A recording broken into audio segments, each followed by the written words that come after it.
All right, guys, tomorrow we have the big CPI report. And let me tell you this right now, if the stock market bounces after this report is released, and let's say CPI is hotter than expected and the market still recovers and goes higher, then it's off and running, guys. Okay, it's time to get in, play the quality stocks that you like, the ones I've recommended. You can dollar cost average into these names, guys, because after that, especially if we get a lighter than expected inflation reading tomorrow, oh my God, it's going to be a great rally for the rest of May, or until, again, hotter than expected data comes out, guys. So be ready, be watching this report. Remember, it's at 8:30 a.m. Eastern time tomorrow, okay? But like I said, PPI came in much hotter and it still went up, and that's because they revised actually last month's numbers, okay? But either way, this is the big one tomorrow. We need to see the reaction. If we can still be green after a hotter than expected inflation report, that again solidifies how people are buying the dip no matter what, because they know eventually there will be a rate cut. And Powell has made it clear that they're looking more towards when the first interest rate cut will be, and that they're not planning on raising rates. They're going to keep it restrictive if they have to.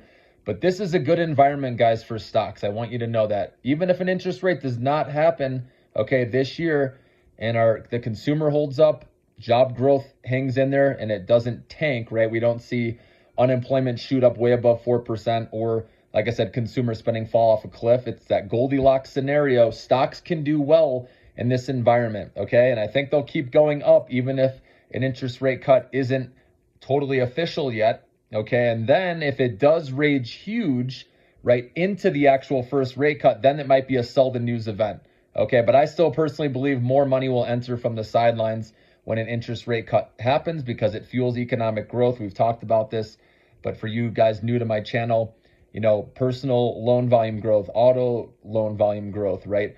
Mortgage loan volume growth, all these things go up, right? In theory, right? When interest rates go down, it spurs more economic activity, guys. So remember that. So we're in a nice spot of the stock market. Don't bet against this bull market. It had the correction. It's bounced back. We are going back and retesting the highs. Tomorrow is going to make or break. Are we going to break out to new highs with the CPI, or are we going to come back down? Are we going to test the highs and come back down? We will find out tomorrow, guys. But like I said, if tomorrow finishes higher, okay, and we break out to new all-time highs, then you have my blessing to go and dollar cost average into those names out there, especially the quality, profitable names. If you're doing the small cap AI stocks like I've been talking about, stick to the ones that are profitable if you want to make sure. But if you want to take on a little more risk, you can play the other ones. I think you'll be okay, especially if CPI comes in lighter than expected, or even just in line with expectations, guys. That's going to be enough for this stock market to really have a nice May and continue going up until there's the next inflation data or some other economic data that comes in much hotter than expected. I think stocks are going to continue to grind their way higher.